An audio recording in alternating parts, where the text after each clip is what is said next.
industry innovations. Amie?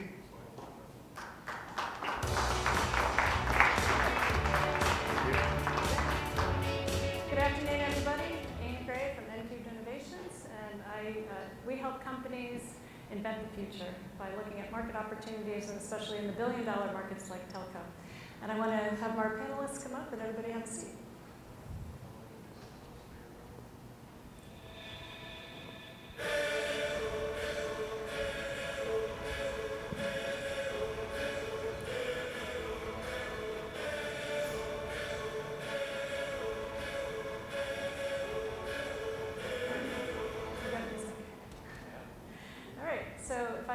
Each of you to introduce yourself. Philip, why don't you start? Yeah, sure. So, hi everyone. I'm Philip Kirk. I'm with the corporate business development team at Cisco. We're responsible for strategy, venture investments, and acquisitions. I'm Azita Arvani. I'm head of innovation partnering for Nokia Networks. And just a little bit about Nokia Networks, because people always ask me if I carry your phones or you went to Microsoft. So we're not the phone part of Nokia. We're the telco infrastructure part of Nokia, and the Nokia group also has here, which is the location-based, cloud-based location services, which powers a lot of the connected cars you might have heard about. And then we also have the Nokia Technologies, which does a lot of IPR. So we are in 120 countries. We support over 140 LTE deployments. We do a lot with our managed services ourselves. We are almost like a carrier, have about 500 million subscribers just on the managed services. And Geoff Hollingworth, I work with Ericsson. For a couple of years I lived in Palo Alto running the AT&T foundries on behalf of Ericsson. That's just on Homer. And now I actually am employed at Stockholm, and I head up the marketing side for our cloud and IP. Great. So we know that startups go and they work with the telco and they think everything is great. And the telco, right at the end, says, as Derek just said, I'd like you to work with somebody who I'm already buying from. So Azita, can you tell us more background on that? Why is that happening, and why is the telco sending the startups back to you even after a very long process, potentially, that they've already undertaken? Right. So, of course, we're all interested in bringing more innovation to the industry, right? All of my colleagues here, everybody here, we're all interested in innovation. So, operators, they have their requirements. We serve the operators. They bring great companies in. They do pilots and all of that. But when it comes to buying something and wanting to deploy it, they want to go to their trusted partner that they've worked with over the years.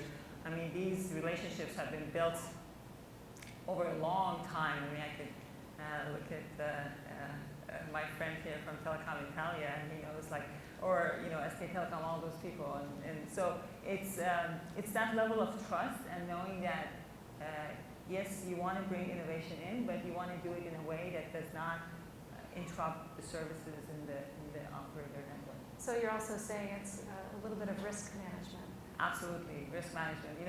All of us want to be high-risk takers, but you don't want your doctor to be a high-risk taker. You don't want to be your telco operators to take risks and the way they provide services. Mm-hmm. Okay, great. And Geoff, what are some of the advantages of a startup working with a larger company? I mean, let's just do a quick poll in the audience. Who thinks it's easy working in the telco industry? Who thinks it's straightforward selling to telcos? Hands up, everyone that's jumping at the chance to do that. Yeah, hold me back. It's very simple that, I mean, we're not an easy industry to work with at all. It's high friction, and I actually joke a little bit, and it's a little bit like working in communism. You're not really sure who you're speaking to. There's many committees. There's different places. One engagement with a telco can quite simply consume any small company. So there's a very simple value proposition that says if you can integrate into a business once and sell over a bigger footprint, then of course that's very advantageous. Now, are we easy to work with? Then obviously, I'll sit here and say, we have some of the same challenges. But the sheer scale, we can take somebody to 185 countries if it makes sense. Mm-hmm. Great. Do you have anything to add? Anybody else? Maybe you could speak a little bit, any one of you, what makes an engagement successful in the combination, the triangle between you, the startup, and the telco? I would say a bunch of things. First is it's really important to know the company that you're working with and know what kind of need of the operator you're trying to solve, right? And then when you go to pick your partner, you have a very clear understanding of your value proposition and the partner's value proposition and the joint value proposition to the customer, which is the most important thing. The things that help a lot is if you already have sort of sold your technology to the operator, right? So when you come in, you say, these guys believe in our technology, we've done some proof of concepts, we've done some pilots, so that always helps. The other thing that helps a lot is finding a champion in the partner, whether it's, for example, Nokia Networks, that really believes in you and is willing to stand up and do all the necessary work and sometimes challenging work that you need to do in internal business development to make it happen. Yeah. I would add to that and say, or maybe kind of underscore Azita's last comment around thinking about how you map the different organizations, both kind of the end customer, the service provider side, but also the equipment vendor side. And there's going to be all of the technical validation that you need to do, but making sure that you're building the internal advocates at both places is actually really critical. When that works in your favor, it can give you a great tailwind, and when it is going slower, it can feel very frustrating. I think Geoff made a good point that one relationship with a telco can consume a lot of energy in the startup side. And then how do you balance how much time to put into the partner, how much time to put into the telco, and how do you know where the decision process really lies? Yeah, and I think there's a certain level of honesty that has to be in place from the small company side and from the big company side. I often advise companies not to try and work with us because I don't think it's in their best interest. Now, they're desperate to work with us, and they're all collections of human beings with different motivations and different reasons at the end of the day. The three things that we look at actually that are good to keep in mind if you would be approaching us in terms of how easy is this to do or how difficult. The first one is adjacency.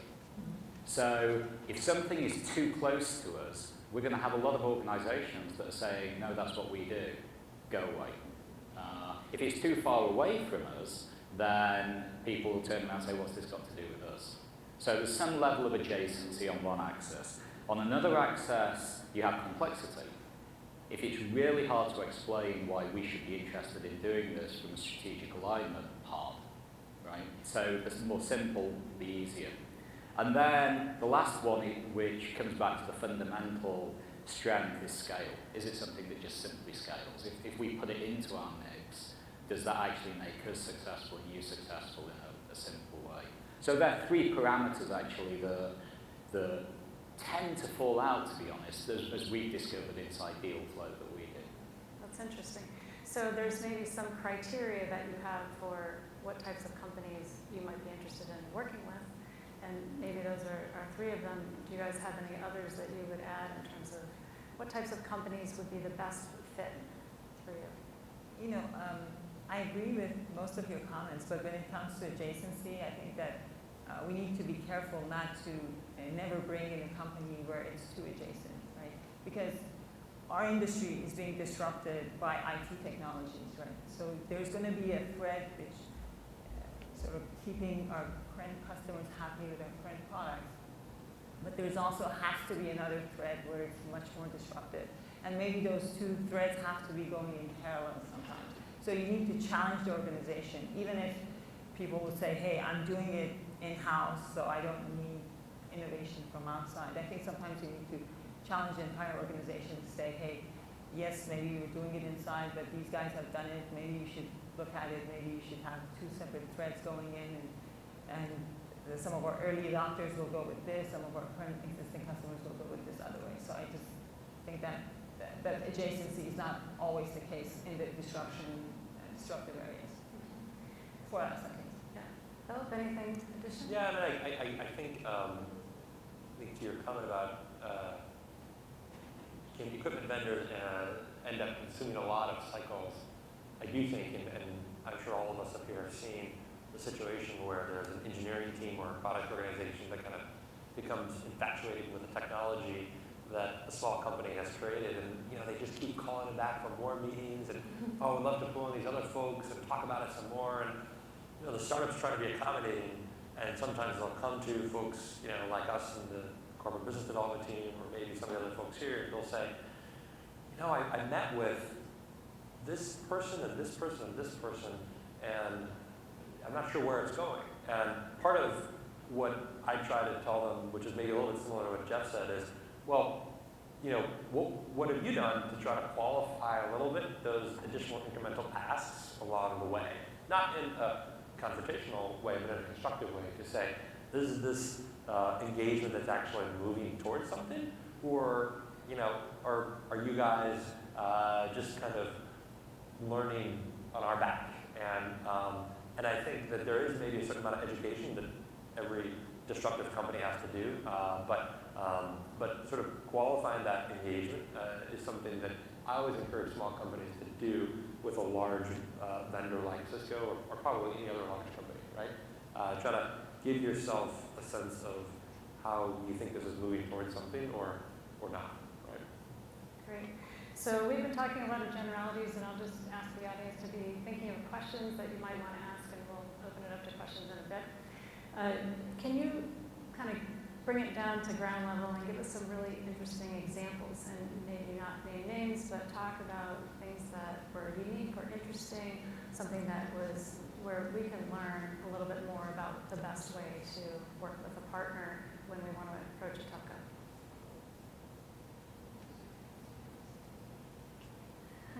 Well, I could give you a couple of examples. One is with, back maybe 3.5 years ago, we started looking at partners for Wi-Fi offload, right? So, so we started looking at Ruckus Wireless, and we thought that strategically it fits with where we were going, since we had a smart wireless LAN connectivity solution, and it would be good to have an innovative Wi-Fi provider partnering with us.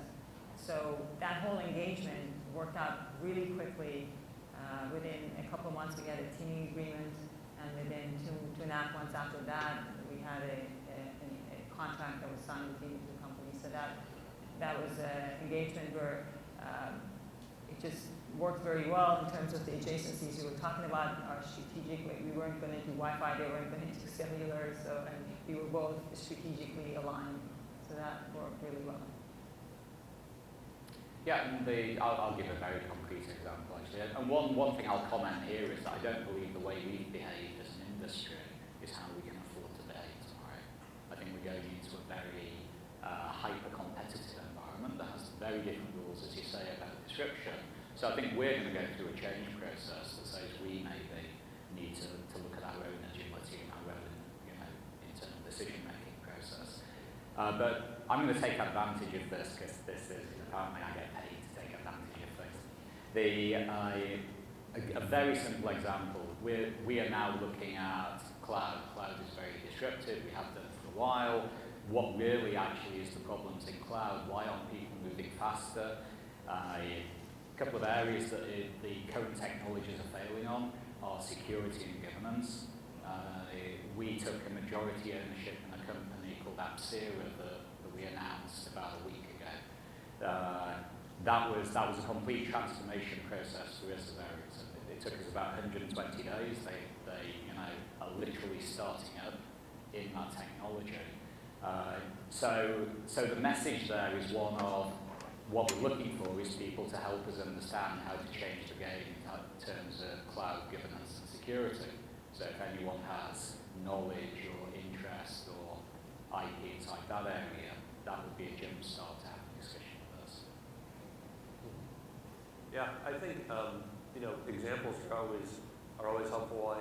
I think there's instances, but to maybe use a generalization, there's certainly instances where we have seen the service provider customers get very excited about a particular technology that we see as complementary, and maybe we're working with that company already, and then through that discussion process with that customer and through that internal engagement that we're having, we realize that we can do a lot more with the company, and I think the dialogue sometimes from the service provider back to the equipment vendor is just as important as the dialogue between the emerging company and us.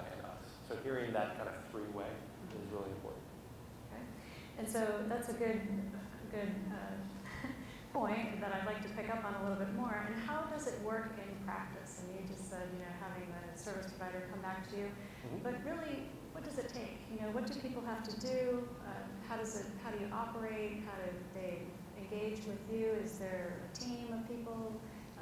You mentioned contracts, Azita. So a little bit more specifics on actually how does it work when a startup comes to you and you have that telco partner in the picture as well?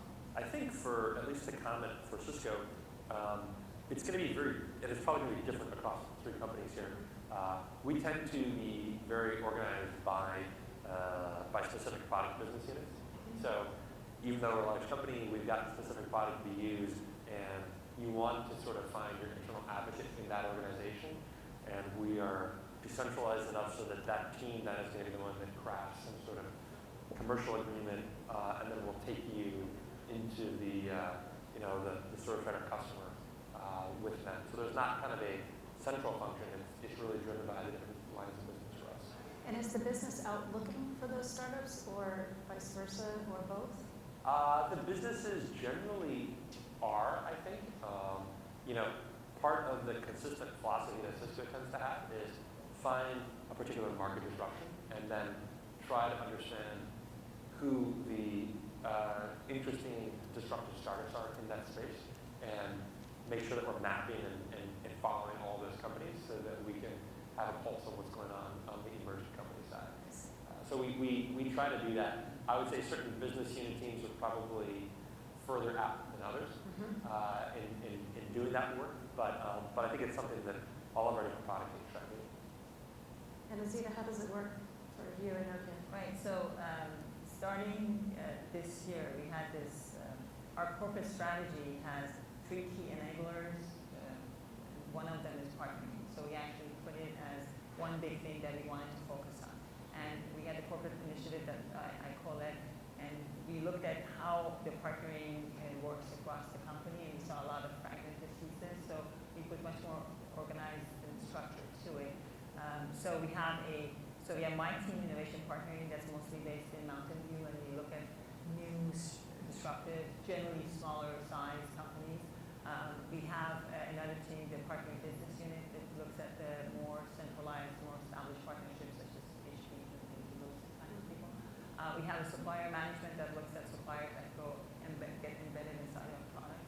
We have a third-party management which looks at companies that would work for our global services and somehow be part of that global services. So we do have more structure, more organization around our partnership.